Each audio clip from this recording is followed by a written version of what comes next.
developmental challenge facing low and middle income countries. And when I was kind of writing down the crises, it kind of got a little bit depressing by the end of it. But luckily we have a kind of Superman of development studies to help us confront these challenges. So some of the challenges are the long-term impacts of COVID, also the response to COVID in high-income countries, raising the interest rates, creating all sorts of financial problems in low and middle-income countries, the impact of COVID and the growing tensions between China and the US in terms of trade flows, and the emphasis on kind of reshoring and building more resilient supply chains, the economic slowdown in China and the impact that that will have on developing countries, the growing salience of industrial policies in high-income countries, technological shifts happening within production, things like automation and AI, the Russian invasion, and the impact that that has had on the world's economy in terms of food and energy security, and this growing geopolitical alignment, the refugee crisis, and of course the climate crisis, and the kind of new emphasis now on green industrialization and the way that various countries are trying to seek out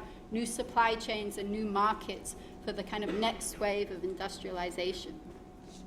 So in order to help us kind of confront these challenges, we have the perfect speaker. We have Professor Ha-Joon Chang, who is currently a professor of economics at Cambridge. He's at SOAS. He escaped. Sorry. That's right, yeah. You were 32 years at Cambridge, and last year joined SOAS, where he's also the co-director of the Center for Sustainable Structural Transformation. He's the author of countless books. I think some of you have probably already read them. Many of them you will read this year, including Kicking Away the Ladder, Developmental Strategy and Historical Perspective, The East Asian Development Experience, The Miracle Crisis and the Future, 23 Things They Don't Tell You About Capitalism, Economics, the User's Guide, and your most recent book, which I think James might have a copy, Edible Economics, and also a lot of policy documents. He helped write the 2016 UNECA report, Transformative Industrial Policy for Africa, which I use in my teaching. So really, you know, somebody who's able to talk about all of these different crises. Hope I'm not putting you in the hot seat. And getting you guys as students to think about how development sits in this very dynamic picture that we're in right now. We also have our own Professor James Putzel with us today. As you know, he is the Program Director for the Development Studies degree at LSE. He's an expert in the comparative politics of development in Southeast and East Asia. He's worked on lots of different topics, including agrarian change in the Philippines. Done a lot of work on political settlement theory in relation to conflict and post-conflict environments, and so many other things that we really are in for a special treat tonight. So please, we're going to take an hour and 10 minutes for discussions, and then we're going to open up for questions. I'd encourage you guys to write down your questions and be ready. I've noticed that the people who ask at the beginning, you know, fortune favors the brave. So don't wait until the end to put up your hand. I'm going to be a bit strict in allowing everybody just to ask one question, to try to think of your best question for them. But without further ado, can you take us away, James? Okay.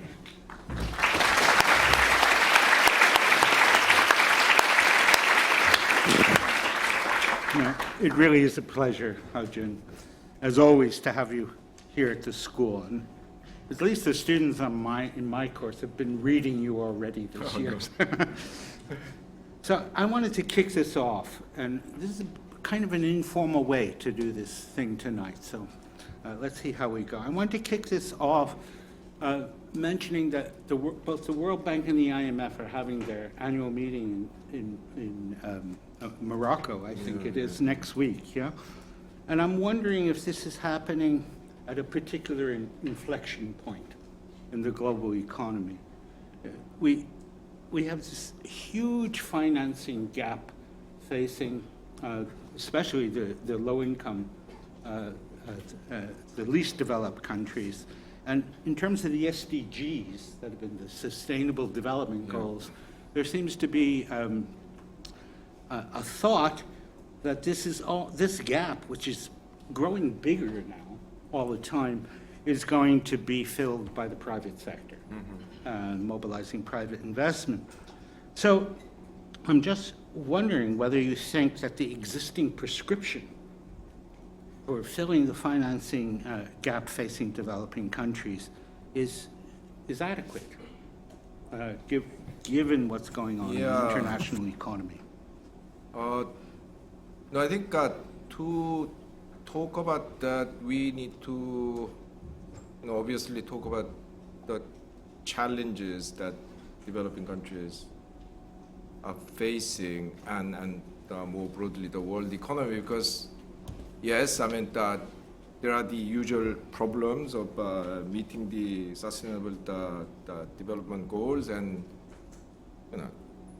poverty, the inequality, industrialization, whatever that have been set in front of us. But now we have these added challenges of climate crisis, which is really reaching the point of no return.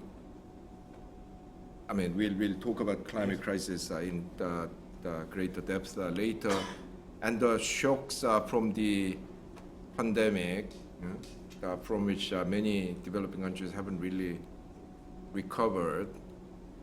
And on top of that, the kind of problems that are arising from the failure to adequately address the problems of the global financial system that was so blatantly revealed in the 2008 financial crisis. Because what people don't seem to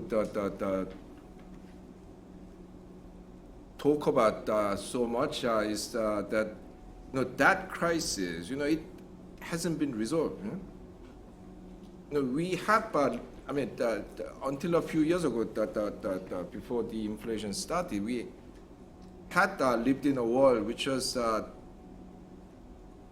financially and macroeconomically so screwed up that for over a decade there was no effective capital market. We got so used to zero interest rate. But when you think about it, this is like almost abolishing capitalism. Because the capital market has been basically suspended. There's no real price in the capital market. And why did they have to do that? Because they didn't want to clean up the consequences of the global financial crisis in the correct way. Just put it into perspective. After the 1929 Wall Street crash, I mean, a lot of changes were made. I mean, especially in the U.S. I mean, they introduced regulation on the stock market and bond market through setting up security. Sorry.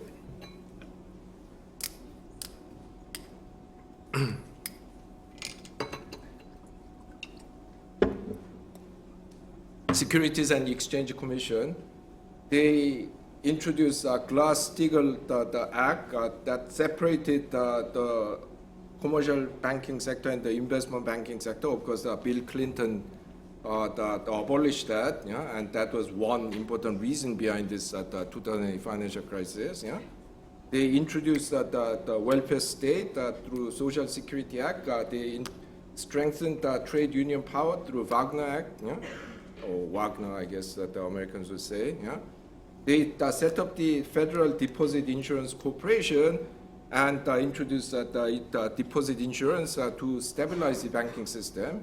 There were so many institutional reforms on the recognition that unsupervised, the crooked financial system destroyed the economy. What have we done after the 2008 financial crisis? They raised the capital adequacy requirement for banks a bit. That was it. And they didn't even make people take responsibility.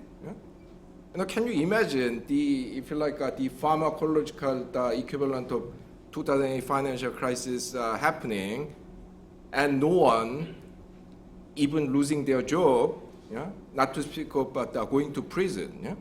But this is what happened effectively. I mean, all these Nobel Prize winners, yeah, professors of finance, yeah, the central bank regulators, they said that this is going to be a good thing, to deregulate, to allow all these exotic financial instruments, yeah, open up capital markets in developing countries. And when that happened, do you know any banker in the US and the UK who went to prison? No.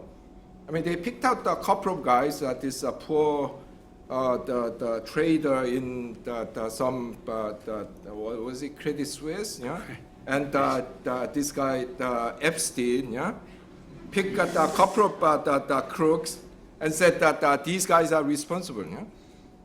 No, if some the pharmacology professor said, this the drug is going to cure, I don't know, malaria or the cancer or whatever, and if that guy was backed by corporate money, the World Bank and everyone, and then this drug ended up killing thousands of people, this guy would have at least been deprived of his Nobel Prize. Yeah, exactly.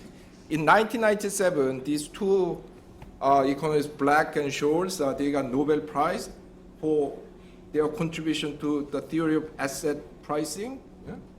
2 years later, when there was this massive financial crisis in Russia, it turned out that these two guys were not just advising, they were partners of this the hedge fund called long-term capital management. Yeah? And they were not even deprived of their Nobel Prize. Yeah? Can you believe it? Yeah? So let me follow up on this, on this legacy of the crisis. And even Stanley Fischer, who used to be the head of the IMF about 6 years ago or so, was astounded how quickly the very meager reforms of the international banking system were being unraveled already. Yeah. And we didn't hear that kind of criticism from Stanley Fischer. Yeah. But I want to ask you, now we see more and more sub-Saharan African countries, especially the poorest ones, facing a new debt crisis, a debt crisis that makes us think about the 1970s and early 1980s.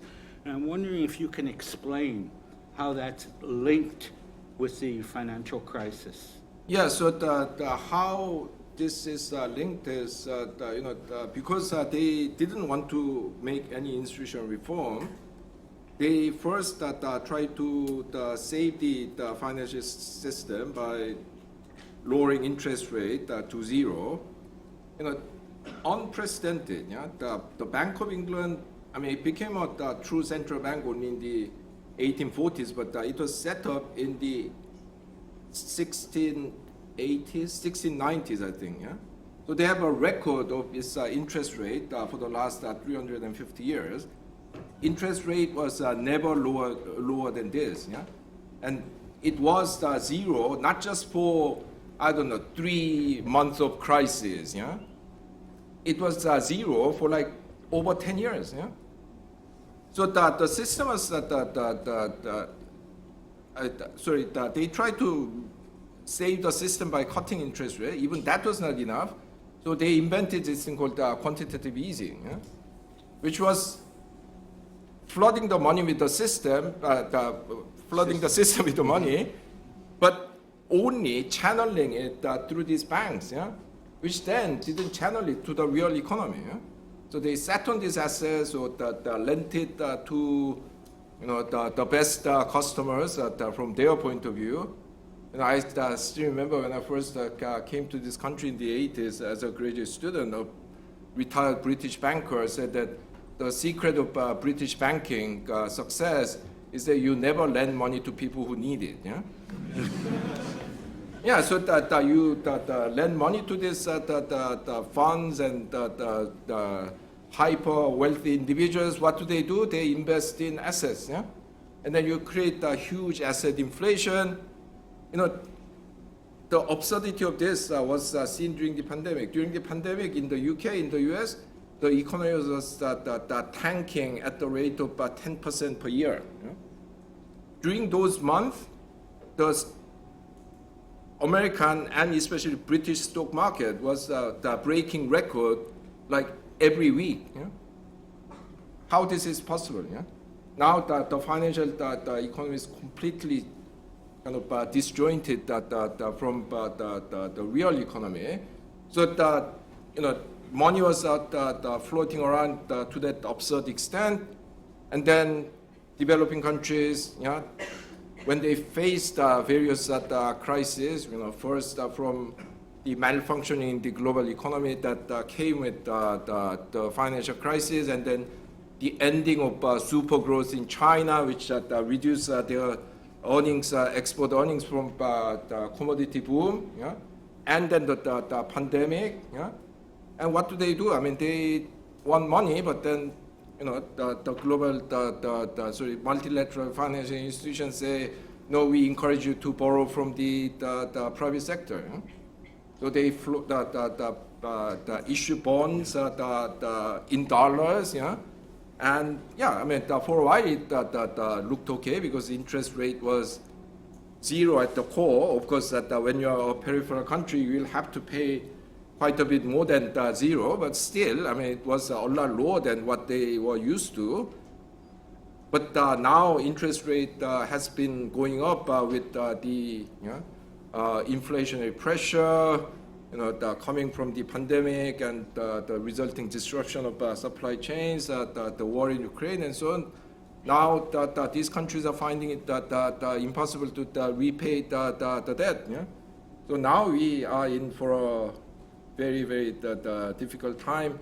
And yeah, now they are also told that you need to make energy transition and do all kinds of things.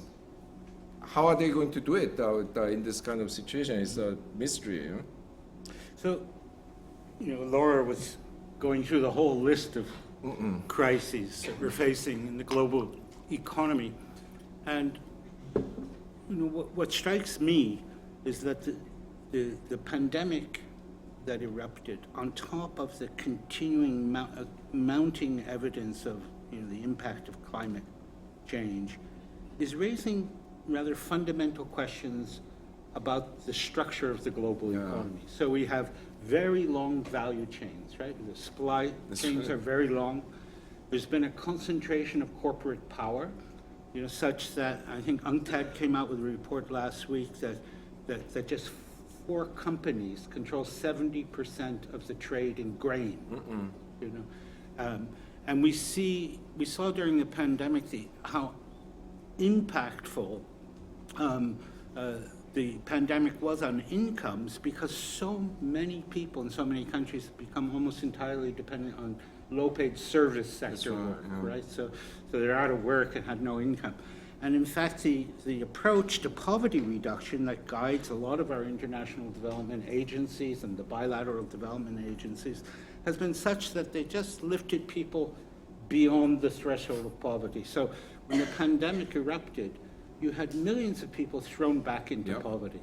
So this is a big question. I'm asking you, so what is the possible direction of change that's indicated by that? It suggests that the way the global economy is organized now, with its long supply chains, et cetera, and the concentration of power within it, is terribly dysfunctional. I mean, we can talk more about climate later. Yeah, that worked, at least seemed to work fine when everything was running smoothly. Yeah? I mean, China's booming, sucking in the imports, churning out all kinds of things at almost every node of the supply chain, probably except at the top, except in a few industries, and there were no kind of major war or the disruption happening, and I mean you develop this system of supply, which is based on the assumption that everything will work like a clockwork, the so-called just-in-time management system invented by the Japanese in the 1970s and 80s, but the problem is that this system is very, very efficient, but it has so many links which could be broken. It's so complicated that one thing gets disrupted and the whole thing goes out of sync. But this is not simply about concentration of power in the biggest global companies, although I mean that is the most important aspect. But there are a lot of companies producing these very specialized producer goods, the machine parts, industrial chemicals, and so on, that have huge market share. Yeah? So that back in when was it, 2011 or something like that, when there was this massive earthquake in Japan, Fukushima, apparently one relatively small, by the standard of Shell and the General Motors and so on, a relatively small chemical company had its factory destroyed, but it turned out that this company was supplying something like 70% of world output of this very specialized chemical that you need to use in kind of fitting these microchips into mobile phones. Yeah, and yeah, I mean when that happened, the production of these chips and the mobile phones got disrupted by month. Yeah, so every time when you specialize, yeah, I mean, you gain by raising efficiency, but that efficiency is we are only belatedly realizing both at the cost of this fragility. Yeah? So how do you make this more resilient, as they say? But for developing countries, the problem is that even more complicated because they need to find a way to kind of upgrade within the value chain. Yeah. Yeah. I mean, whether it's through more independent route or by being fully buying into the global supply chain system, they need to do that because especially with the concentration of power at the top, the developing countries at the end of supply chain, they are getting crumbs. Yeah. I mean, the best example is the Philippines. Yeah, if you go to the World Bank website, you will find this the data which shows the share of high-tech product in total manufacturing export. Yeah, and by that standard, the Philippines is the most high-tech economy in the world. Yeah? That ratio is like 65%. Yeah. South Korea 35%, the US 25%, yeah? Singapore 30% or something like that, or is it 40? Yeah? But despite that, the Philippines has only $3,500 per capita income because what they do is the euphemistically known as a screwdriver operation. Yeah? I don't know whether they even use a screwdriver. It might be just the fingers, So it's one thing to be plugged into this global supply chain, but for developing countries, they need to find a way to upgrade within the chain. Yeah? It can be done, when South Korea and Taiwan first started joining these global value chains in the 1960s. They are doing the lowest of the lowest. Yeah? So, for example, LG, the Korean company, which is like the king of display market these days, it started out as the lowest grade assembler of TV for the American company RCA. Yeah? But then the South Korean government had this industrial policy which pushed and helped the LG and other companies upgrade to the top of the value chain.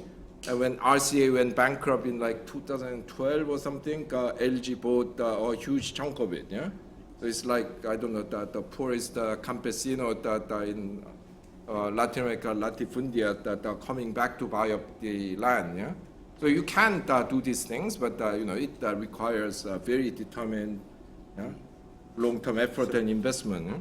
So the Philippines has 80% of the content of its electronics exports are imported. So that really underlines how little is actually being created Exactly. in the Philippines. You've written a lot about industrial policy, and if countries are going to upgrade in the global value chains, clearly they need to articulate an industrial policy, unlike the Philippines. I mean, every country has an industrial policy, sure. But the industrial policy was just to assemble electronics, right, in the Philippines. So, but what I'm wondering, for many years, obviously with the neoliberal formulas, starting with Thatcher and Reagan and those reforms, one couldn't talk about industrial policy. And you've commented now in recent years how, once again, we can put it on the table and have a discussion about it. I'm wondering if you think that the arrival of Biden in the White House and the legislation that he's taken, kind of historically passed legislation around green industrial policy, it's clearly the articulation of a fairly long-term and really highly financed industrial policy. So is it a game changer in terms of the international debate now, in terms of countries and developing countries being able again to talk about an industrial policy to meet these challenges in these global value chains? What are your thoughts about that? Yeah, no, industrial policy, I started out as a career economist working on industrial policy. My PhD was on industrial policy. It was published as a book called The Political Economy of Industrial Policy in 1994. So I've been doing research on it for over 3 decades. But until probably about 2010, I mean, if you told people that you are working on industrial policy, they look at you like you are crazy. And even Justin Lin, the former chief economist of the World Bank, was a very mainstream neoclassical economist, told me that when he was the chief economist at the World Bank and tried to promote some industrial policy, the kind of industrial policy he suggests is very mild, I mean, he was met with such resistance. I mean, when I met him in a conference, I know him at the personal level a bit, and he confessed probably 90% of the economists who work under him actually are against industrial policy. And he said that it was bloody hard to even make people talk about it because they think this is a non-subject. Now, of course, that was at the level of the rhetoric and intellectual debate because industrial policy never had disappeared.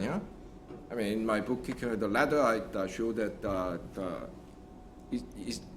at least until the 70s, most of today's rich countries used very extensive industrial policies. I mean, the EU, allegedly abolished industrial policy, but they just renamed it. Policies for the regional balance.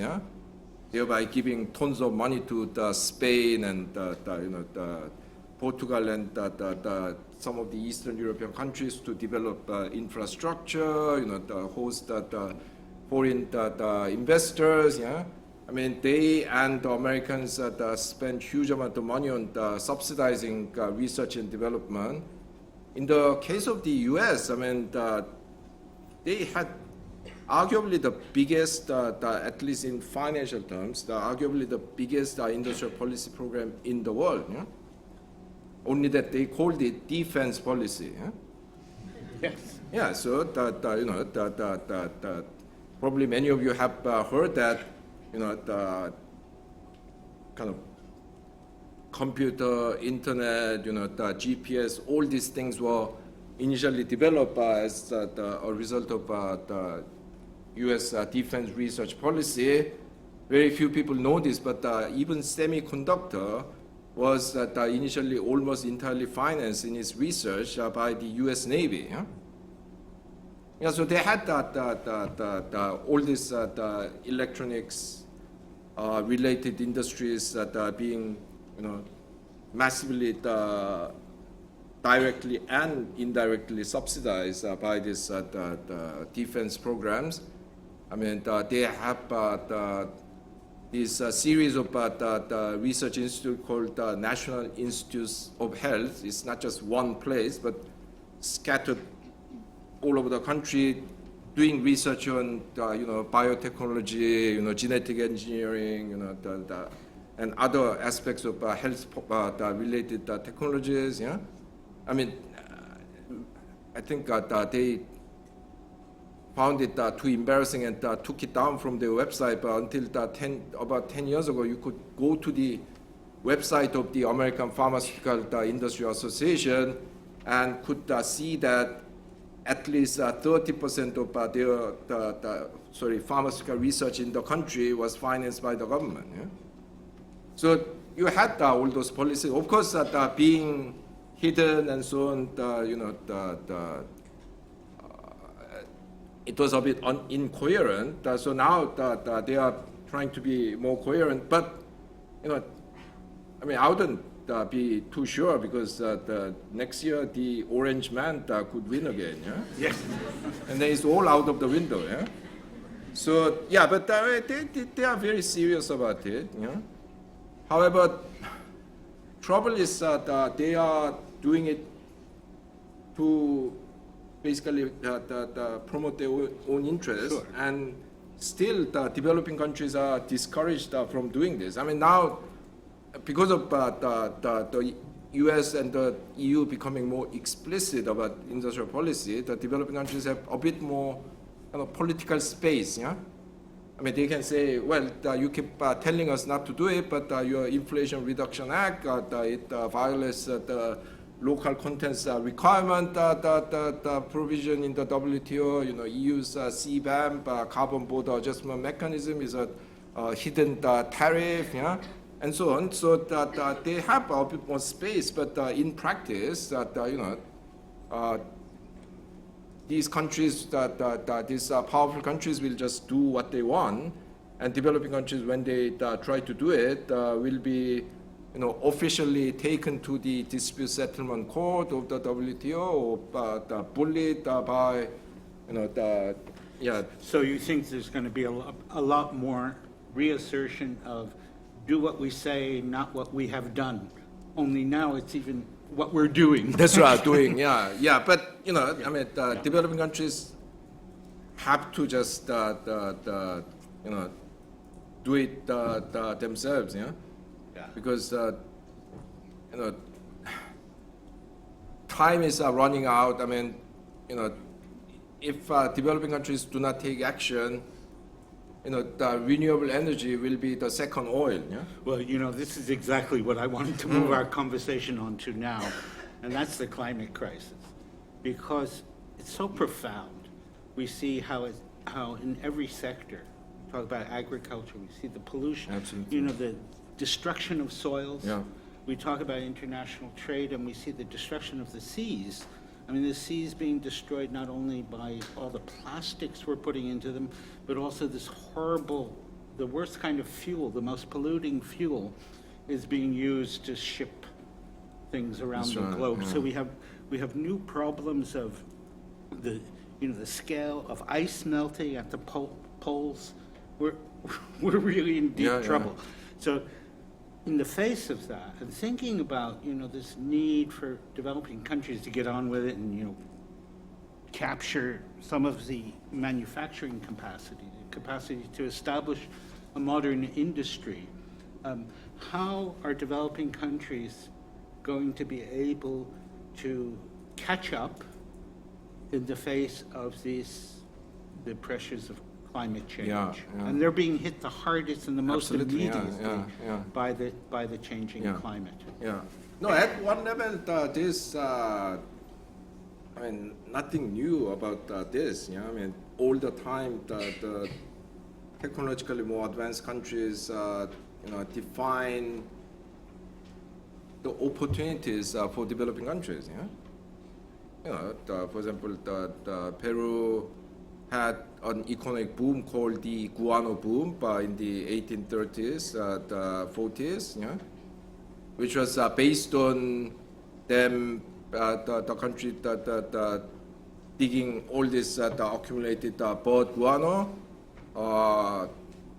and exporting it as the very highly priced fertilizer to Europe. Yeah? But well, first of all, they overexploited it, and after about 30 years, they began to run out of the stuff. But you know, the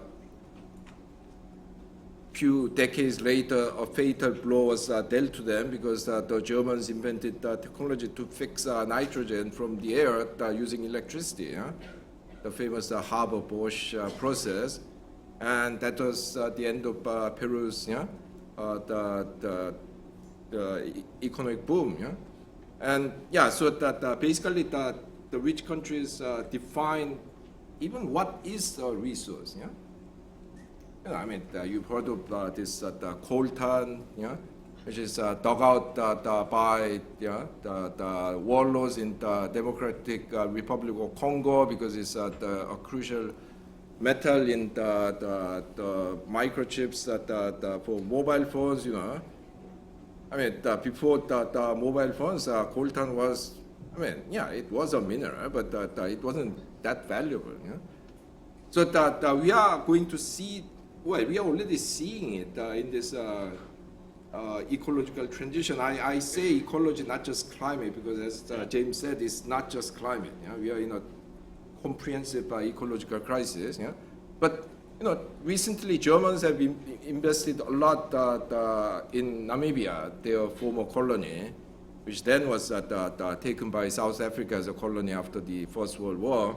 Anyway, so they apparently have built huge solar farms in Namibia, with which they are planning to produce green hydrogen. Yeah? So they are going to generate energy, the green energy from the solar panels, use it to make this hydrogen fuel, which they'll ship back to Germany, maybe sell a bit to the Koreans. Yeah? What is the difference between that and Shell going to Nigeria and pumping oil out and shipping it back to Europe? Yeah? You know, if you are not careful, these renewable resources are going to become the second oil. Yeah? It will leave nothing, well, virtually nothing in the country where it is produced. Yeah? And yeah, the developing countries need to,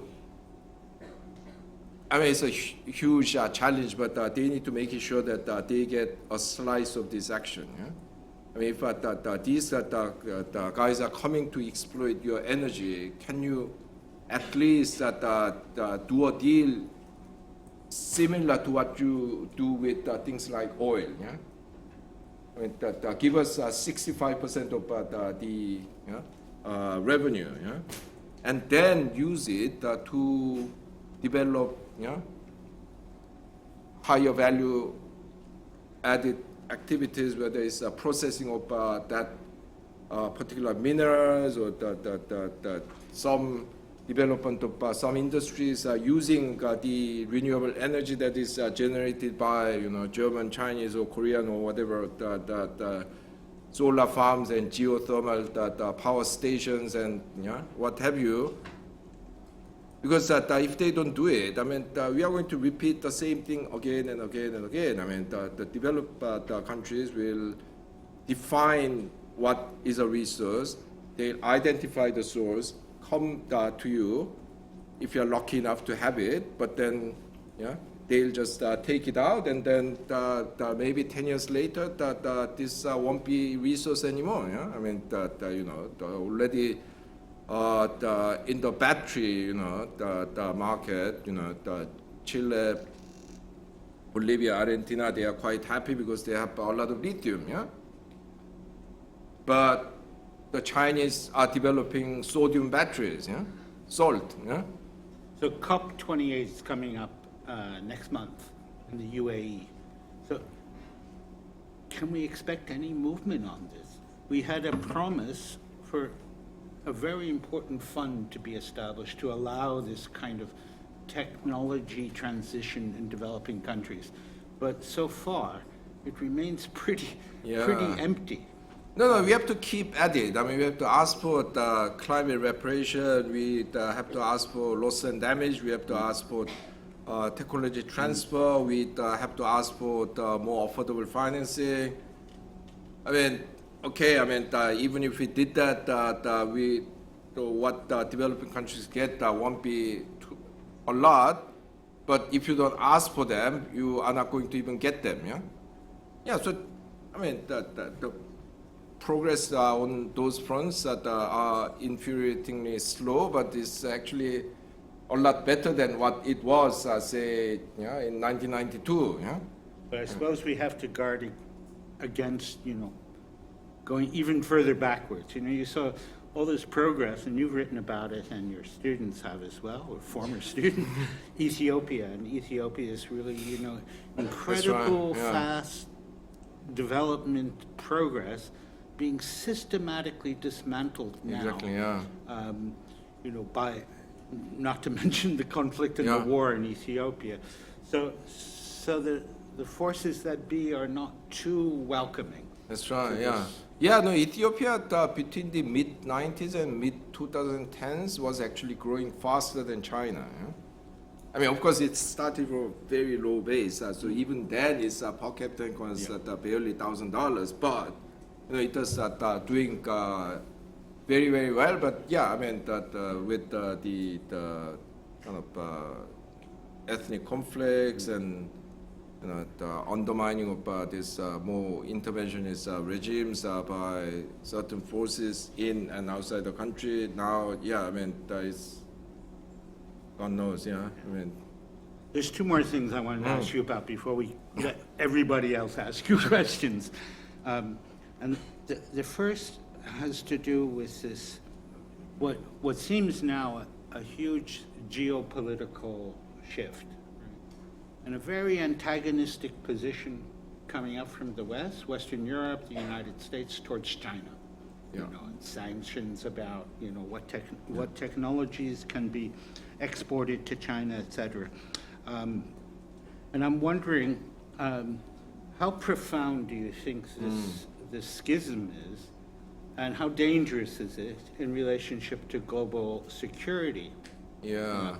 Well, I have actually a slightly different take on this from other people. I mean, first of all, I think we always have to take a historical perspective in thinking about this huge kind of global forces. We talk about poly-crisis. I mean, we are told that we are living in a uniquely, crisis-ridden time. Yes, in one sense we are because of the climate challenge. Yeah, I mean that has to be made clear. But other than that, are we necessarily in a more crisis-ridden country than other periods? Yeah, I mean, go back to the 70s. I mean, say go back to 1976. Yeah, I mean, Saigon had just fallen to communist forces in North Vietnam. We had that fourfold increase in oil prices in 1973, following the Arab-Israeli war. The U.S. only like 4 or 5 years ago suspended gold convertibility of U.S. dollars because its the economy was so weakened compared to Europe and China. There was a huge crisis. I mean, in 1972, there was a Club of Rome report saying that we are going to run out of oil around, 1995. I still remember that reading about the report. I mean, it was too difficult for me because I was only like 10, 11, but yeah, but the newspapers kept saying that we are going to run out of oil in 1995, yeah? And I was thinking, gosh, that I'm not even going to be able to ride a car when I'm 28, Yeah, of course, we have actually run out of the oil, yeah? the oil that was extractable with the technologies of those days. Yeah? So they were actually not wrong. Yeah? Only that we have found much more powerful ways of extracting oil, 2 kilometers below the seabed and all that stuff. So, there was that energy crisis. There was that great worry about global hunger. The Green Revolution was launched, but we are not sure whether it will actually produce enough food to feed people. There were famines. The Bangladesh. The following the war of secession from Pakistan. The world was in a huge crisis. Multiple crises. And I just gave you the 1970s, but go to the 80s and 90s. Okay, some decades a bit more grim than others, but basically that's how the world moves. Yeah. I'll give you one last crisis to comment on. Yeah, but however, I think when it comes to China-U.S. The confrontation, I think it's not really as serious as people think. Yeah? Because first of all, this is not the second Cold War. Yeah? The Soviet bloc and the U.S. bloc during the Cold War, they didn't even trade with each other. Yeah? They could, except that they couldn't do it with nuclear bombs because then everyone will die. They could destroy the other and still be okay. Yeah? But the US and China, they are like conjoined twins. Yeah? No, seriously. Yeah? Yeah, the US median wage until a few years ago had been stagnant for 4 decades. Yeah? How did the US survive as a political entity? A, by encouraging people to pile on their debt, and B, by importing cheap consumer goods from China. Yeah? If the US wants to end this trade relationship with China, there will be a huge political crisis. Yeah? Because people are not going to be able to survive with the kind of wages that they are getting. Yeah? China owns 13% of U.S. Treasury bills. Yeah? Can you kind of have a relationship with a country that owns 1/7 of your national debt? Yeah? No, this is impossibility. I mean, all the supply chains. Okay, I mean, they talk about the reshoring, friendshoring, and so on, but this is going to take at least a couple of decades, even with concerted effort, to unwind that global supply chain that had been built over the last 40 years with China at the center. Yeah?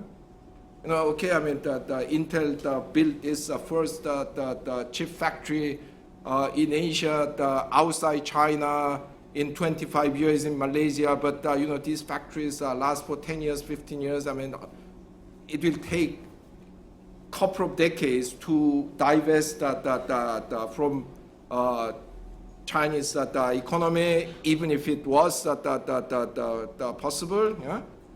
So in that kind of situation, I think the confrontation is actually currently only focused on things with military implications. Yeah, yeah. There is a conflict. Yeah, the U.S. is not going to let this military dominance be taken over by China, but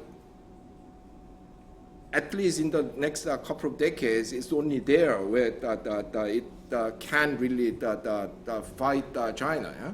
But at the same time, so it's not China who's been invading states and exactly. taking down states. Yeah. It's not China has one foreign military base, and if you are, as a good Korean, I'm not a fan of China, not a fan of the U.S., not a fan of anyone. Yeah, because we've always been invaded and divided and chopped up and Anyway, but even for a Korean, I mean, it is obvious if you are a Chinese person, you will feel threatened. Yeah, you are basically surrounded by countries which have American army bases. Yeah, American aircraft carriers. Yeah, I mean So yeah, you are very right. I mean, that you need to look at this from both sides, but also finally on the even this military chip front. You know, I think the Americans started this too late. Yeah? If they wanted to push China behind, they should have started at least 10 years ago. Yeah? Maybe 15. Yeah? Now China's close. Yeah? I mean, recently Huawei announced this new phone which uses this 7 nanomillimeter or whatever chip that people thought China cannot make. Yeah? So actually, by bearing down on these military chips, that the Americans might be actually encouraging China to catch up, yeah, by making it necessary for them to do these things. Yeah? So I think, this is a lot more complicated than what newspapers usually make out. Yeah? Okay, I had a lot more questions to ask you, but I want the audience to be able to do it. But before I turn it over to the audience, I have to ask you about this book. Ah, yes. Edible Economics, A Hungry Economist Explains the World.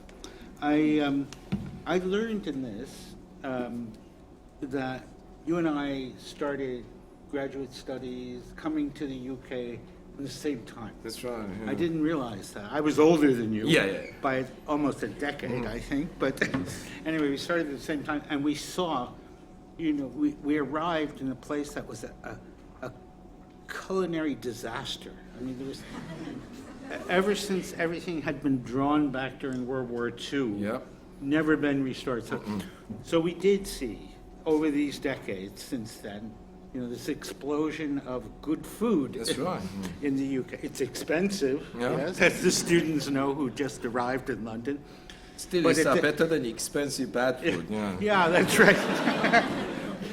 But at the same time, we saw this, the recipe of economics, as you put it, becoming more and more restricted for all these decades. So I just want to ask you, what prompted you to write this book? And perhaps you can tell everybody, why they might want to read it. Yeah, well, I mean, the short answer to that question is, I like economics, I like food, so why not? Yeah?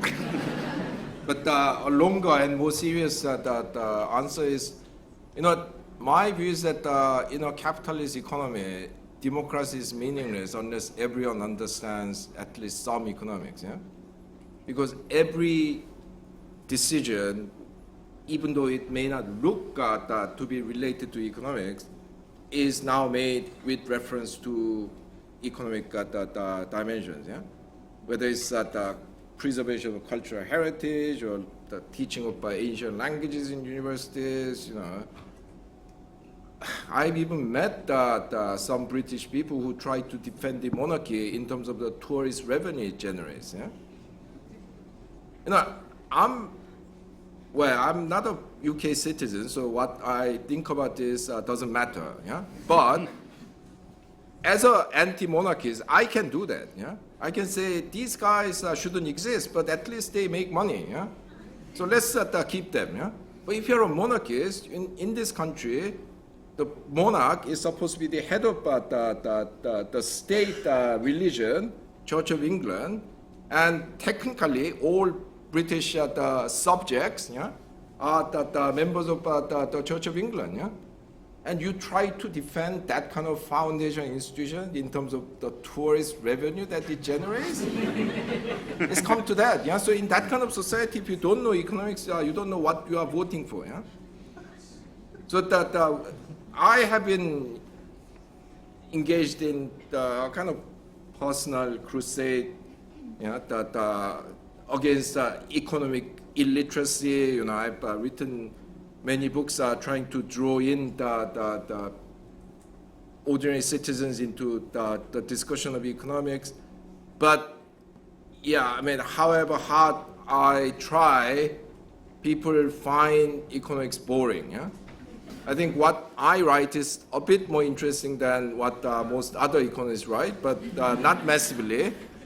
So I have always wanted to write a book that could draw people into economics in a natural way. Yeah? So here, every chapter starts with, well, it's titled after the food ingredient, the chocolate, chili, acorn. Garlic. You didn't know, garlic. Yeah, you didn't know that you could eat acorn, but we eat a lot of acorn in Korea.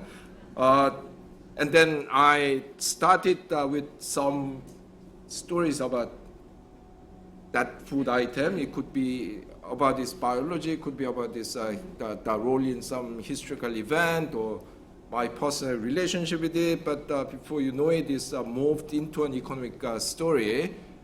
And yeah, so it's basically food story is a bribe, yeah? Bribe to people to make them read economics, yeah?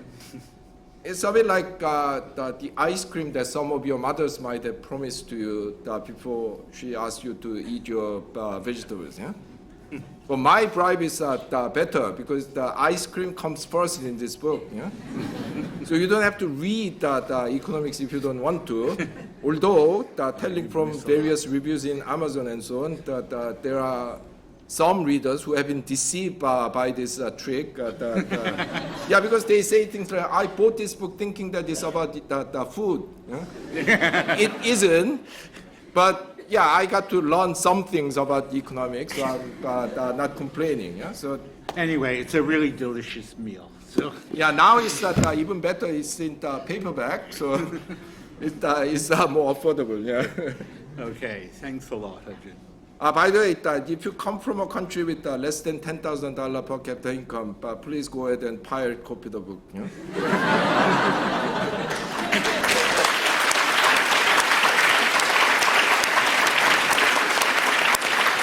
Yeah, because I grew up reading pirate copied books, so I'm not going to kick away the letter. Yeah? Okay, thank you very much. You did an excellent job of showing students how to subvert a question and to say there's no crisis. So, okay, do we have any questions from the audience? We have lots of questions. Can we take these two down here? And then can we take this gentleman over here in the blue? Going to do 3 at a time. Oh, but we're starting down here. Yeah. Go for it.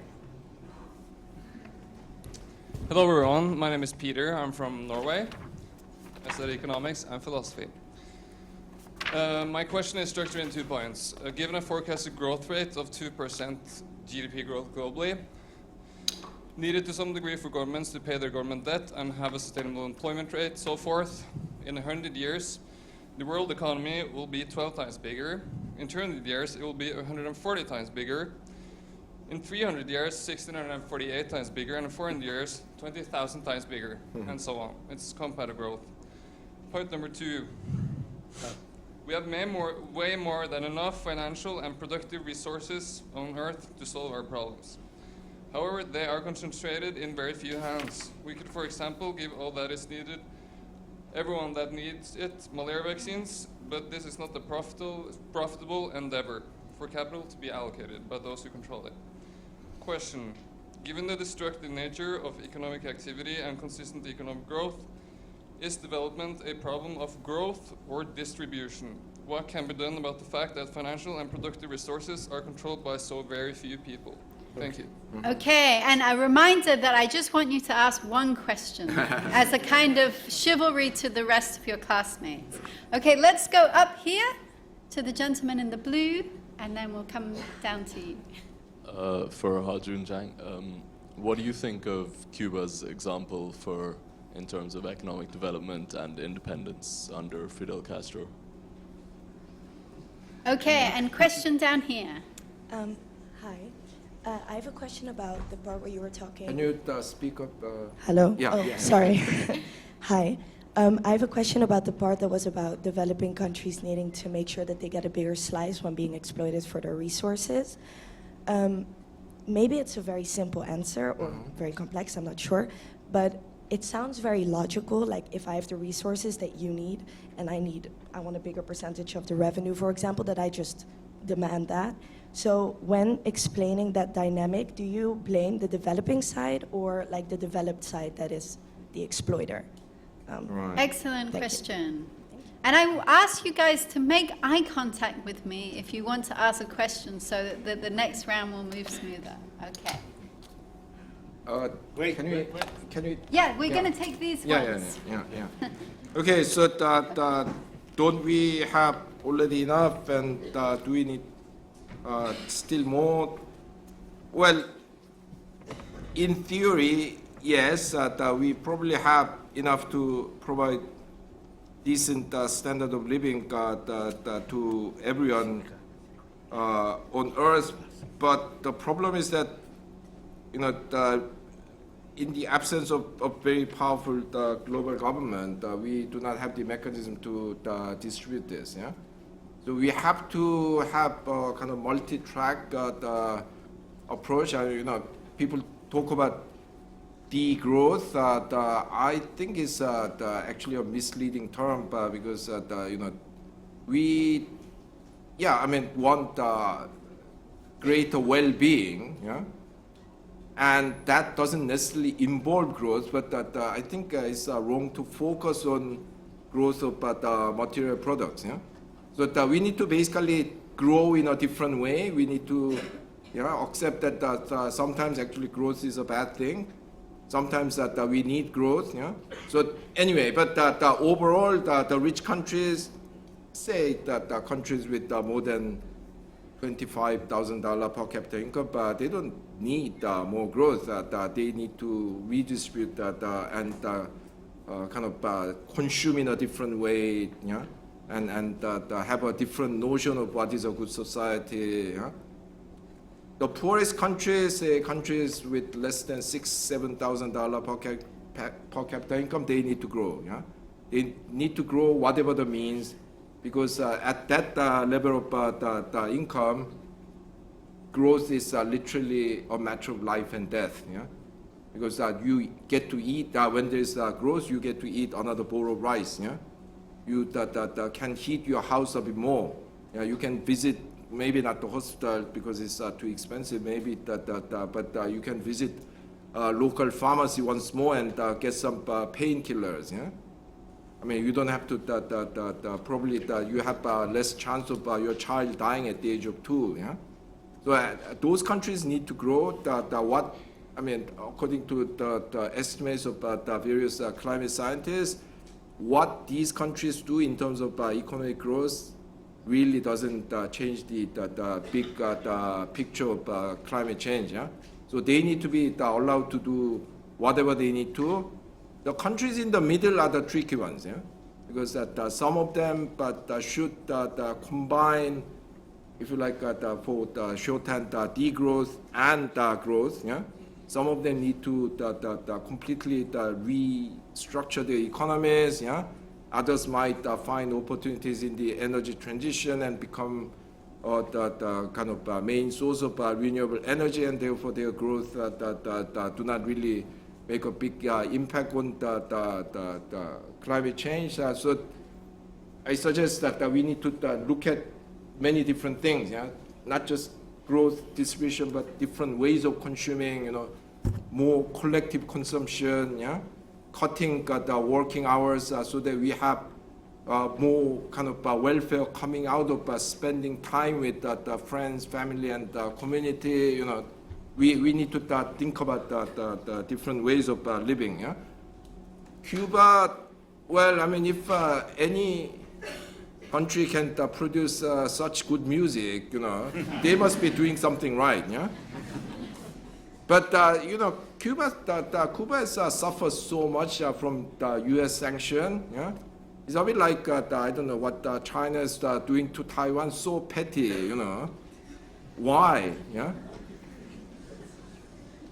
And of course, the biggest problem for Cuba, as well as North Korea for that matter, was that they had relied on the subsidized Soviet oil, and when that suddenly disappeared, everything collapsed. Yeah? So it's difficult to tell whether their economic trouble was generated by the inefficiency of their economic system. Yeah, in the North Korean case, is actually more obvious that this kind of, I mean, dynastic. Yeah, I wouldn't call it even communist. Yeah, I mean, the dynastic, the semi-feudal, rule by one family is what created all the problems. But in the case of Cuba, it's not clear whether it's the socialist system or the U.S. sanctions or the collapse of the Soviet Union that has made things difficult for it. And finally, the biggest slide. Yeah. So I think there can be different views, yeah, because especially when it comes to things like oil, many of the oil-producing countries actually do not have the technologies to extract oil. Yeah? So for them, it's either zero income from oil or 25% of whatever oil that the Americans and the French can extract. Yeah? And then they usually go for the second. Yeah? When it comes to the solar energy, I think the pictures are quite different because solar energy involves much less capital investment and much fewer technologies than oil extraction. So there, probably these countries can bargain harder. Yeah? They should bargain harder, yeah? Because especially in the early stages of development of these industries, there's always the issue of scale economy. If you can produce something on a bigger scale earlier than others, you gain such a huge advantage that maybe Namibia should say that to the Germans that if you want this, you need to pay us a lot more. Yeah, so the dynamic is a bit different. Yeah. Okay, I'm going to try to institute a policy of having at least one woman. And I'm just saying a lot more men have been making eye contact with me than the women. So women, please make more eye contact with me. So we're going to start with the man in the front row with the glasses, and then the lady with the curly hair raising her hand over there. Hi. Okay. Hi, I hope everybody can hear me. Thanks for being here, first of all. You've been advocating for industrial, let's say, state-led industrial policy based on the growth seen in Europe, the United States, and mainly tiger economies. But actually, when we look at the African continent, and I'm talking about Zambia or states that try to create growth through state-led industrial policy, like Zambia, Nigeria, Tanzania, this led to complete misallocation of resources in lots of sectors, and often also failed diversification of the industry, so to, let's say, just heavy oil or copper industries. And I just want your perspective on this. Shouldn't we make debate of growth much more diverse rather than just focusing on or just advocating for industry policy, because it works for some countries, but it is not a model fit for all. Thanks. And for example, Tanzania, there was actually the market deregulation then that led to like 80s, 90s to increased growth. Thanks a lot. Mm-hmm. But in between, we're going to hear from you. Hi, my name is Valentina, and I want to know, what do you think are going to be the consequences for the real economy of the current corporate governance strategy of maximizing shareholders' value, where remunerating shareholders and investing in capital markets is preferred over reinvesting in productive capacities and innovation? Thank you. Hello, my name is Riwa and I'm from Lebanon. You talked a lot about quantitative easing and the interest rates. How do you see inflation moving forward, and what would be the role of central banks?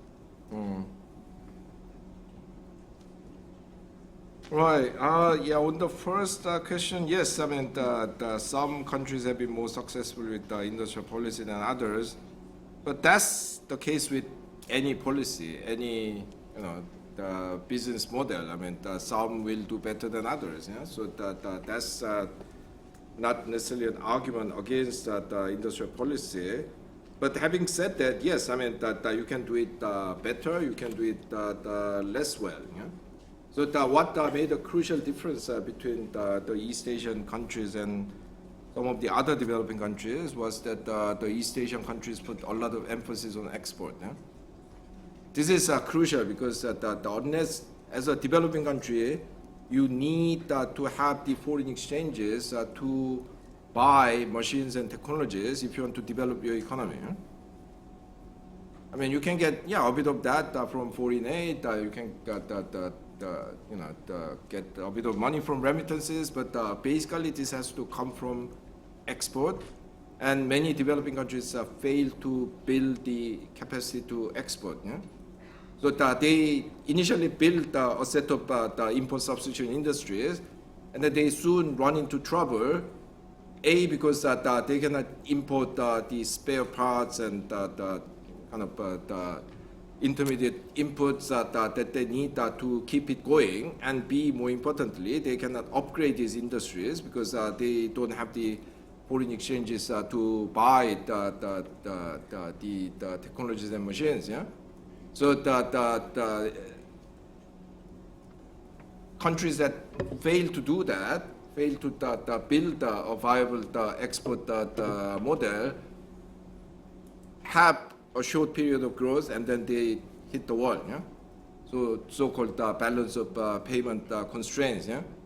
Now, having said that, however, what African countries managed with this crappy industrial policy during the 60s and 70s was much better than what they managed during the next 40 years of neoliberalism. Yeah? Because the per capita income grew in sub-Saharan Africa at the rate of 1.6% during the 60s and 70s. It grew at 0.3% per year for the last 40 years. Yeah? Which means that at the end of this 40-year period, African per capita income is something like 7% higher than what it was in 1980. Yeah? China used to grow that much in half a year. Yeah? So that you have to put these things into the various perspective. But the most important point is that that there are good industrial policies, there are bad industrial policies. So you cannot, I don't know. I mean, some people, I don't know, go to gym and hurt their back because they are not doing it right. Yeah. But that is not an argument against going to a gym. Yeah.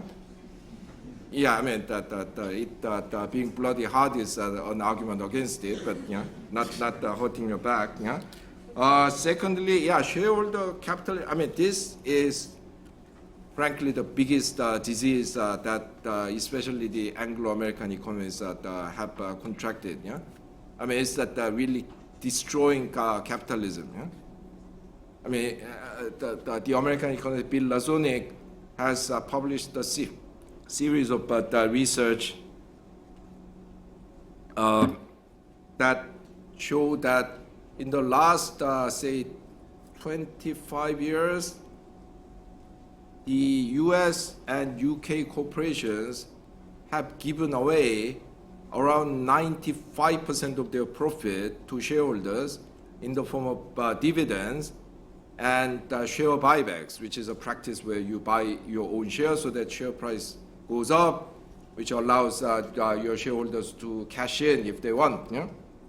Some companies are actually borrowing money to do share buybacks. Yeah? So basically, the stock market has turned into ATM machine. Yeah? I mean, it's not, in the textbook you learn that stock market gives the money to corporations so that they can invest. Yeah? Not anymore. Yeah? I mean, the U.S. always had a high the ratio of profit going to shareholders, but even there,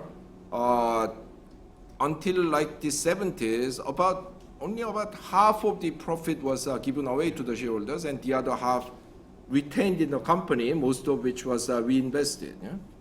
But now they are retaining only 5%. Yeah?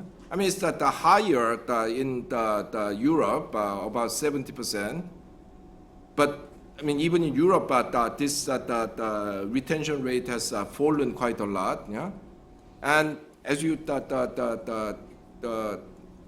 said, this is restricting the ability of corporation to make a productive investment, which we desperately need, because in many countries, infrastructure is, even in the rich ones, yeah, infrastructure is getting dilapidated. I mean, this country being the ultimate example, yeah.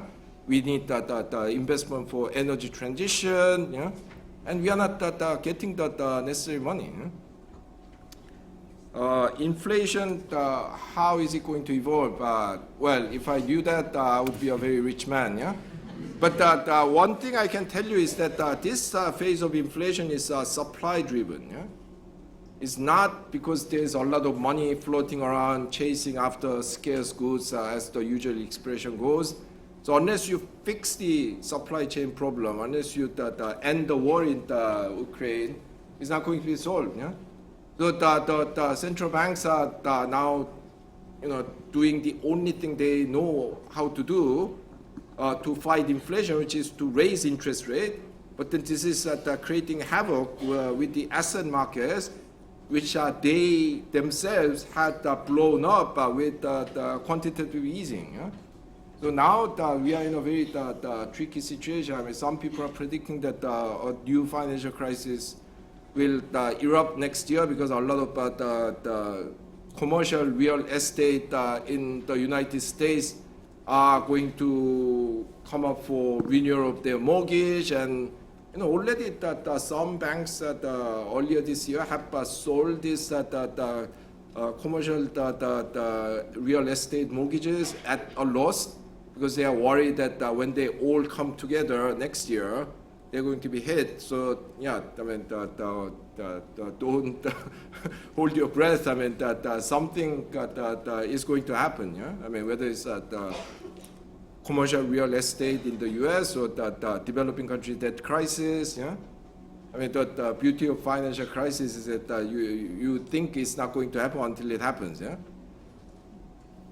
Okay, we're going to start with the gentleman down here and then the lady in the blue jumper at the front. Thank you so much for your wonderful talk. I'm Mate, by the way, from Georgia.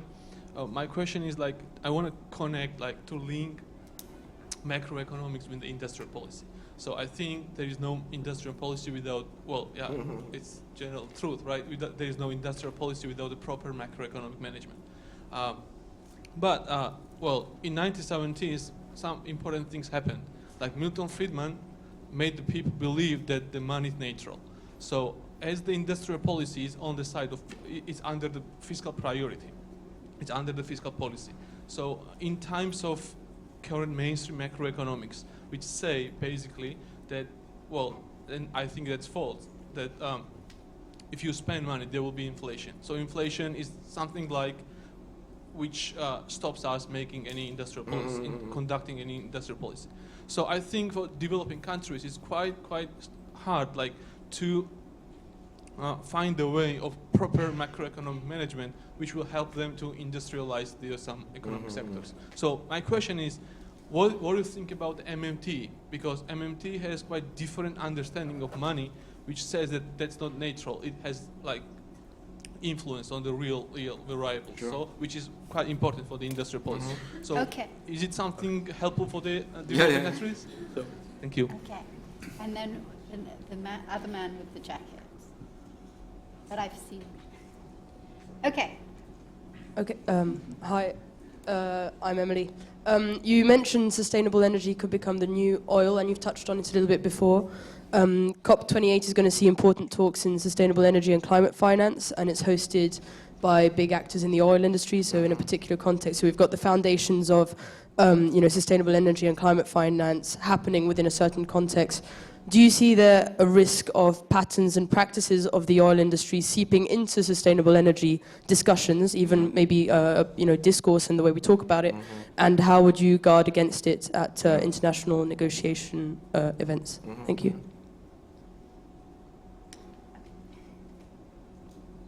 Hello, my name is Enzo. I am a development studies student, and as such, I've been reading a lot of your work recently. And I've come across this recurrent theme of the importance of industrial policy and industrialization for development. And I wanted to ask, is it possible for every country to develop?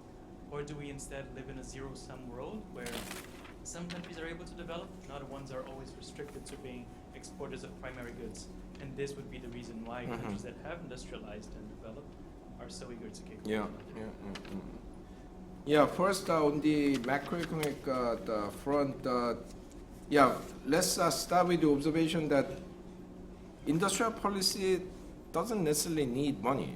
I mean, there are a lot of industrial policies that can be done, have been done through coordination, better coordination, better dialogue, the provision of a little bit of the financial support for, the cooperative arrangements, whether it's agricultural cooperatives or the industry associations. So actually, it's a myth that industrial policy needs money. Yeah? I mean, some of it does, but not all of it does. Yeah? This is why in the 80s, when there was the first phase of the modern debate on industrial policy, a lot of the anti-industrial policy people said that actually Japan doesn't have much industrial policy because if you look at their fiscal figures, industrial subsidy as a proportion of GDP is below the OECD average. Yeah? Of course, this is the typical problem about people looking at only available data without knowing anything about the country. Yeah? Because there were a lot of other industrial policies about corporate restructuring, coordination of technological development, the joint research, you name it. Yeah. Now, having said that, yes, you need some money, but the macro policies can actually, if you don't do it well, the anti-inflationary macroeconomic policies can hurt the industrial policy. Huh? So you don't want hyperinflationary situation, so you need to control that, but you can go to the other extreme. Yeah? The best examples are Brazil and South Africa in the last 25 years. Yeah? They had literally the highest real interest rate policy in the world, like 10, 12 real. Yeah? And in those countries, capitalists basically have all become finance capitalists. Yeah? Because who wants to make productive investment, have problem with the striking workers and dispute with suppliers and, the problem at the customs when you could buy a government bond and have 11% return guaranteed. Yeah? So these the macroeconomic policies have killed those countries. Yeah? So you need to get it right. Yeah? Finally, the final component, modern monetary theory, I think it works in the US when you basically can print your money, but I don't think it's relevant for developing countries. Yeah? Because they have very hard macroeconomic constraints. Yeah? The next one was, is oil seeping into sustainable energy? I very much suspect so. Yeah? But only when we know that, only when we are aware that this, if we are not careful, would be a problem for the renewable energy sector, we can fight it. Yeah? As I said earlier, I think there's a bit more room for bargaining for the developing countries because we are not talking about drilling oil down from about 2 kilometers below the seabed. Yeah? We are talking about solar farms. Yeah? We are talking about the less capital-intensive technologies. Yeah? So let's hope that we get somewhere there. And finally, is industrial policy zero-sum game? I don't think so, because if you all, let's face it. I mean, some countries will always do better than others. Yeah? I mean, that's by definition. But you can't. If the other countries are successful, you have a bigger market. Yeah? I mean, this reminds me of this famous article that published in 1982, which was for a while very popular by this American trade economist William Klein, who argued that the so-called, it's a misnomer in my view, but the so-called export-led growth model of the 4 little tigers in East Asia, South Korea, Taiwan, Hong Kong, Singapore is not replicable because the OECD market has already been saturated. Yeah? I mean, this article has been comprehensively disproved by China. Yeah? I mean, the country that is kind of 15 times bigger than all of these countries put together, has found market, has lifted a lot of people out of poverty. So it's not a zero-sum game. I mean, if there's any worry about industrial policy being too successful, it's the planetary boundary. It's not the market. Okay, so I am trying to go in order, but having at least one woman in each one, so we have some gender representation. And the lady here with the blonde hair. Oh, sorry. Well, this time you should have 2 women. 2 women. Yeah. Okay, let's have these 2 women right there then. By request from Ha-Joon. So just returning a little bit to the financial crisis, which is perhaps not strictly related to development. I was wondering what your takes are on what should be done then, or what should have been done to resolve the 2008 crisis, besides potentially putting the entire financial class into jail.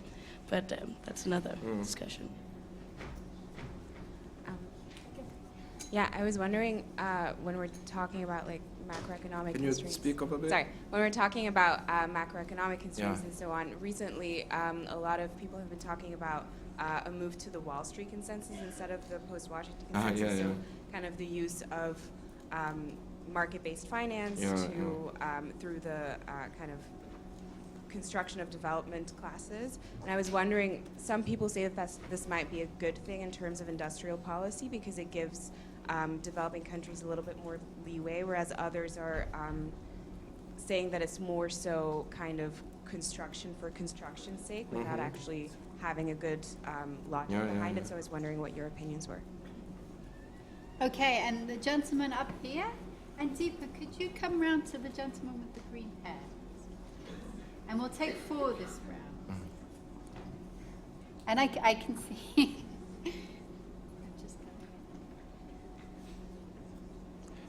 Thank you very much. I had a very short question. Recently, India has started trading in rupee with its neighboring countries. And at the last meeting of the BRICS, a lot has been said about the domination of the dollar in international trade. What's your take on this? And do you think that the potential election of Donald Trump next year might affect the outcome of the dollar domination? Thank you. And go for it. My question is, the problem with speaking truth to power is that it leaves you with truth and them with power, given the fact that a lot of heterodox economists like you have written a lot of smart and good things about the global political economy. Why do we still get austerity as a response to global financial crisis? And how can we as a younger generation affect future maybe towards some, well, not smart ideas, but at least can we regain power and democratize economics, not only by writing smart books like Edible Economics with chapters named like Banana and Coca-Cola, but what should we do as a young generation, because we cannot write books yet. Okay, great questions. Basically, in terms of the resolution of the financial crisis, I mean, you needed a comprehensive reform of the global financial system. Yeah? I mean, none of it was done. Yeah? And,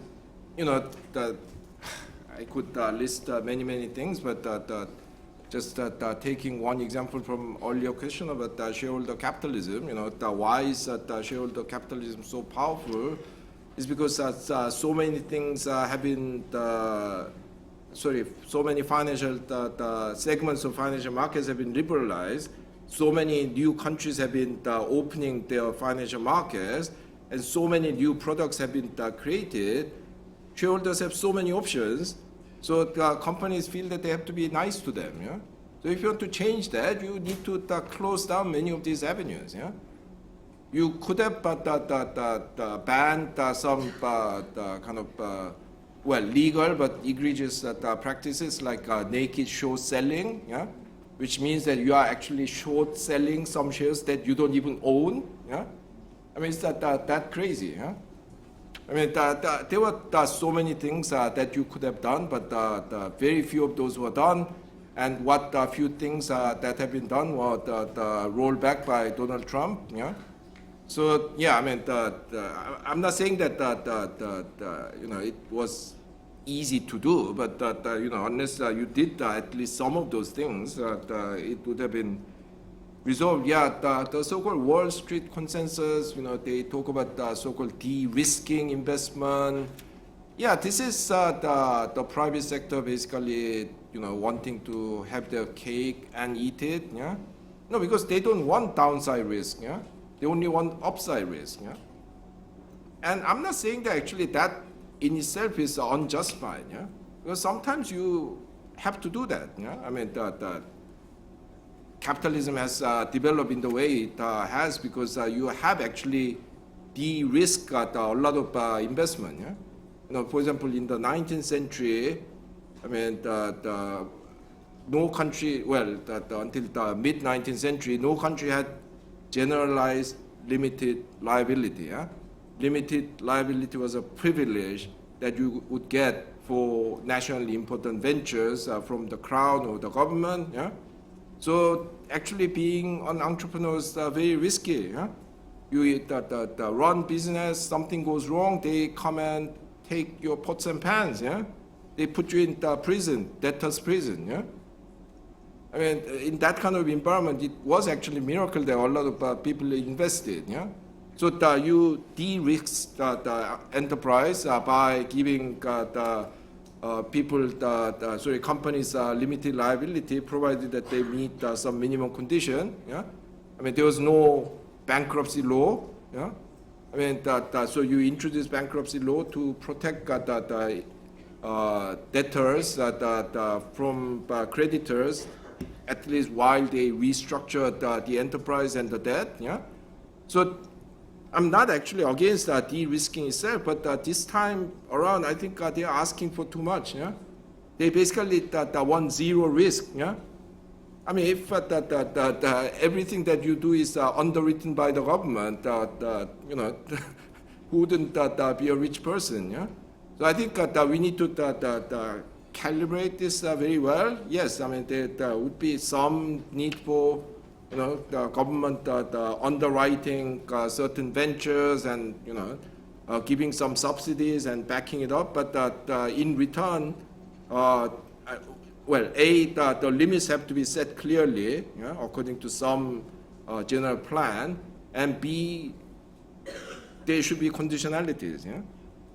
At least the Biden government has. Well, I mean, it's minimal conditionality, but they stipulated that if you are getting government subsidy from the what's it called, the Inflation Reduction Act, while you are getting the subsidy, you cannot do share buybacks. Yeah, I mean, that's like the least that you can do. Yeah, because there was obvious danger that you give subsidy to these companies, and instead of using the money to invest, they would, give it to the shareholders. Yeah, so you need those conditionalities. Yeah, Indian rupee, the dollar domination. Yeah, the sad thing is that the U.S. Dollar domination is backed up not just by the economic power but the military power. Yeah? So it's been so difficult to dislodge it despite the launch of the euro, the expansion of renminbi. So I think it's going to take a while. Having said that, these things never last forever. Pound used to be 4 or 5 times more valuable than dollar and was the undisputed world currency, but it's not anymore. So but it will come in a long historical arc. It's not going to happen because, 6 Latin American countries start trading in the Brazilian real, and India trades with Pakistan. Yeah? I mean, the sad truth is that these economies are not significant enough. Yeah? That's it. How do the dominant currency of reserve has always been with the dominant military power. Exactly. Yeah.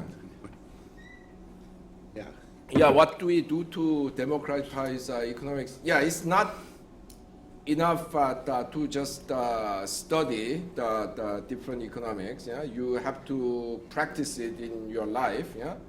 And actually, already there are a lot of people doing that. I mean, this new generation of economists who emerged after the 2008 global financial crisis, organized around rethinking economics movement.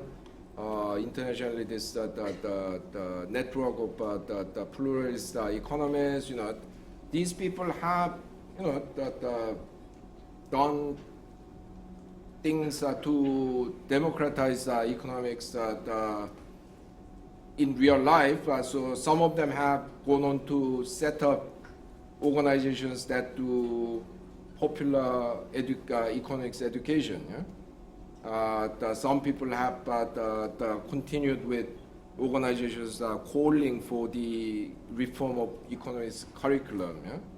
So not a student movement anymore, but real organizations with resources and I mean people have gone on to work in the Bank of England, the European Central Bank, government economic services, and try to spread different economic ideas in those organizations. Even if you are not working in those positions, you can always try to bring in a bit of more sense into what you are doing by persuading your colleagues that this is a predatory practice. That we need to look at the bigger picture. And so I think because there's a limit to what you can do with revolutions. You can go on the street for 2 years, but it cannot last forever, that kind of situation. So you have to build it into your everyday life. Whether it's a matter of, I don't know, talking to your friends and relatives, or trying to do your job a bit differently, trying to participate in this campaign organizations. I mean, it depends on who you are, what you want, where you are working, but unless you make it part of your everyday life, this kind of campaign zeal cannot last forever. Vladimir is saying you still get austerity policies that are being prescribed. I mean that part I think is very simple to explain. These things are done because it benefits people with money and power. As simple as that. The thing is that it's not because these people are stupid that they are doing austerity policy. They are doing it because it benefits them, benefits their friends, benefits their families. I mean, it's not because these people are so stupid that they can understand Keynes. That is not because they are so stupid that they don't know that cutting the welfare budgets and so on drive people into desperation. They know it, but they will still do it because it benefits them, and they think they can deal with the consequences in some way. Whether it's through populist deception or the kind of outright repression. They are doing it because that they think these benefit them and they can get away with it. Okay, I feel like I'm a bouncer in the best nightclub in London, and I'm doing my best, guys, but I'm just going in order. So let's have the gentleman here. Thank you. My name's Anas. I'm from Jordan. Is it working? Okay. It doesn't sound like it's on. No. Is it working? Deeper. Okay. My name's Anas. Put it closer to your mouth. My name's Anas. I'm from Jordan.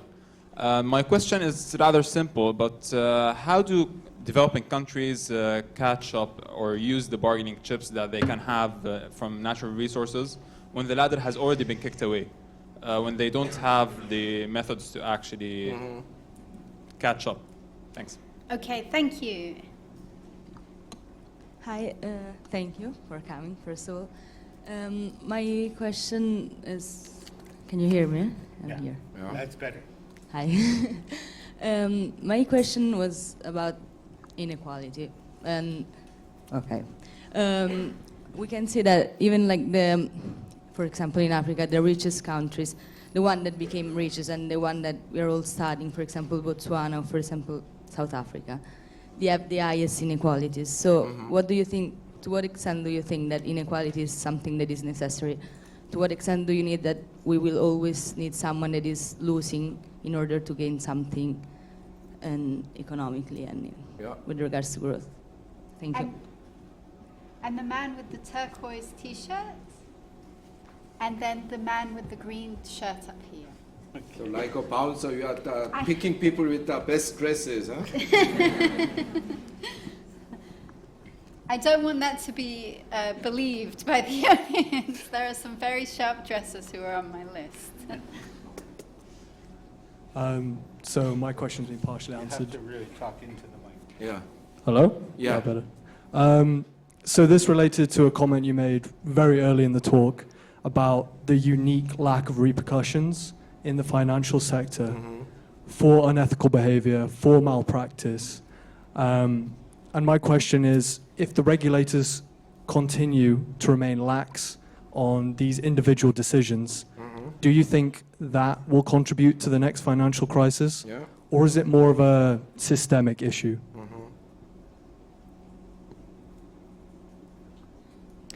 And the man with the green shirt upstairs. Hi, my family's from Cuba. I can tell you that categorically they're not doing things very well apart from music and food. My question is about decision making. It seems like we are facing very complex, difficult problems, but the decisions are being made by systems are perhaps a little bit antiquated, perhaps.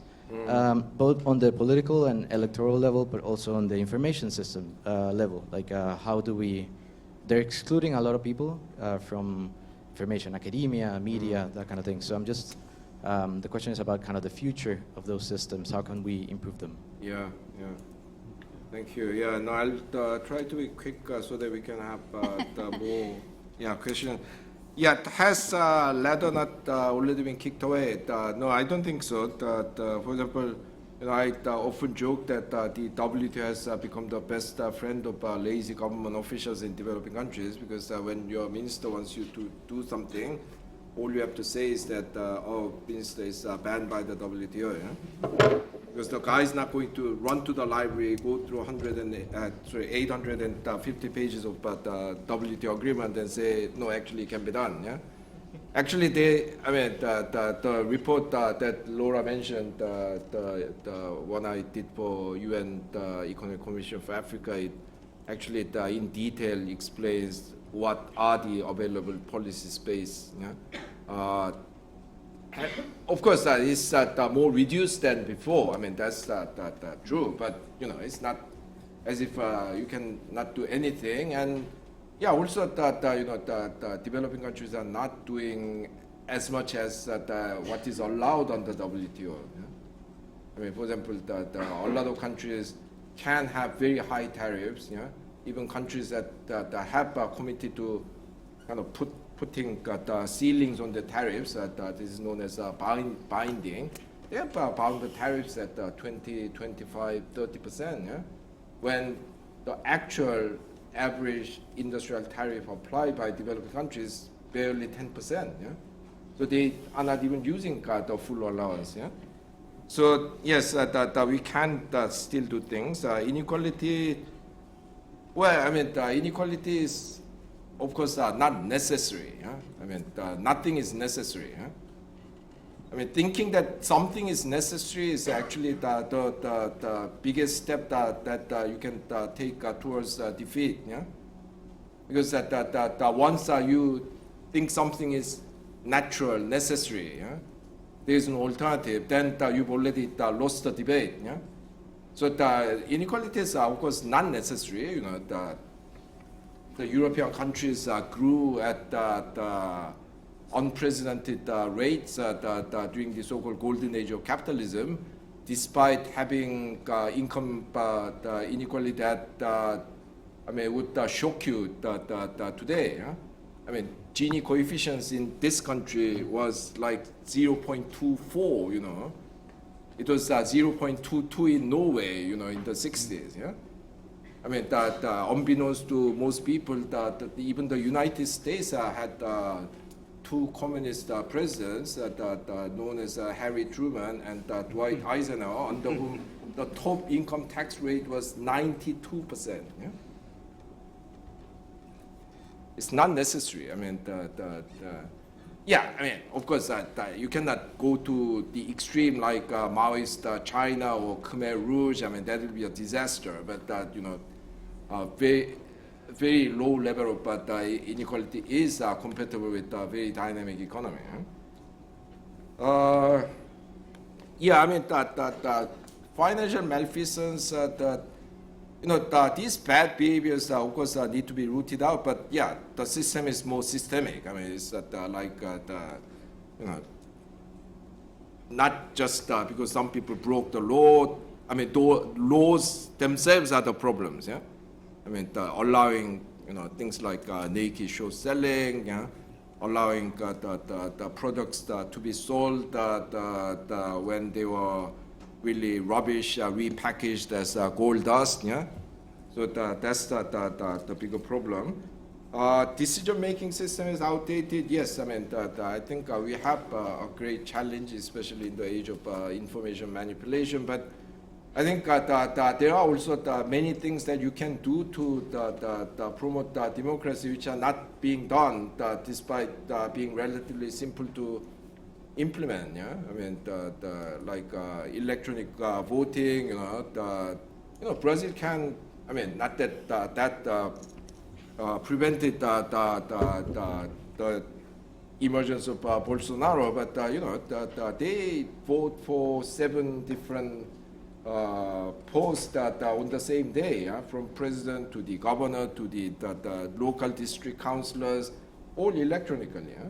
I mean, that makes voting a lot easier. Yeah? Why aren't other countries doing it? I mean, the U.S. was, you know, having a civil war on hanging chairs. You know, this little bits of paper sticking out from the, you know, it's there only because they don't want people to vote, and they want some room for the manipulation of the vote counting, and you know, so there are actually a lot of things that you can do to, you know, I mean, make politics better. You know, I heard that in Belgium the limit to political donation is something like 350 euros. Yeah. In the U.S., you can donate like literally the millions of dollars. Yeah. So that is making a difference. Yeah. Okay, I'm just going to take very, very short questions, starting with the gentleman who has the microphone, and then going upstairs, and then the lady in the red. And I'm really sorry to everybody else. Please don't chase me up. Hi, Professor Chang. Thank you so much for talking with us. My question is very short. You had previously compared, you know, mainstream economics to the Catholic Church in the Middle Ages that's become like the language of the rulers. Do you think a similar problem is happening in development, where the language of development and what development is being consolidated and controlled by, you know, UN development goals, SDGs, and whatever that could be in the future? Thank you. Hi. I just want to ask a really quick question. Basically, we were criticizing the aftermath of the 2008 financial crisis. I wanted to know what was the one fundamental structural change in the global economy, especially of those of the developed countries, actually, that you wanted to see that's not being carried out, and you think that's causing further crisis. And the lady down.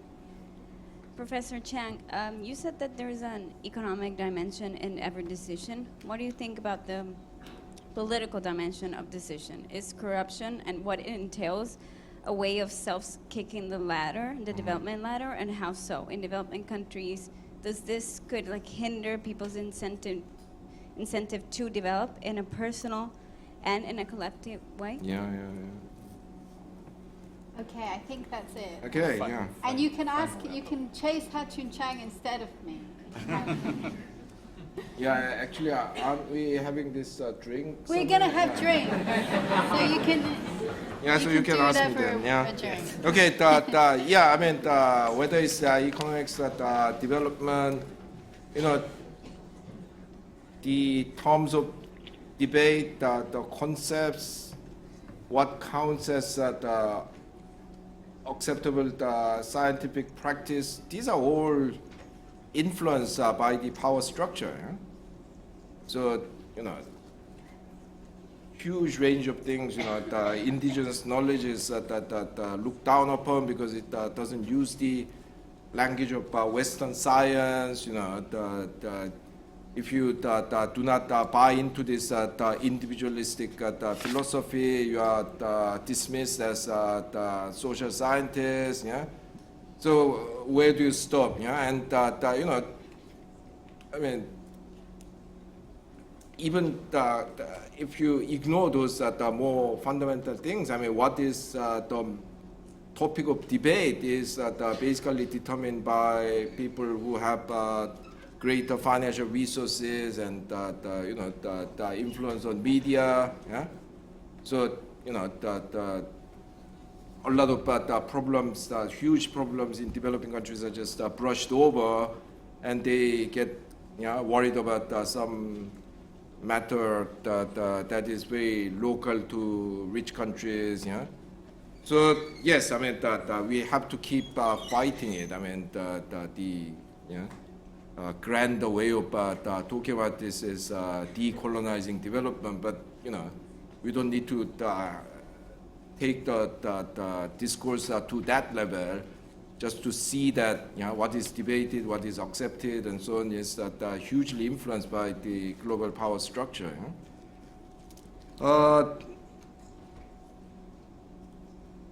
Yeah, I think there's no one thing that will fix the global financial system. Basically, the problem is that the financial industry has become too powerful. Yeah?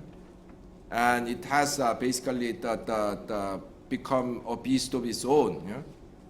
I mean, the example of British stock market during the pandemic clearly shows now this is I mean, yeah, I wouldn't go as far as calling it a casino, but it's that thing that works on its own. Yeah, I mean, it's got nothing to do with the real economy. Yeah?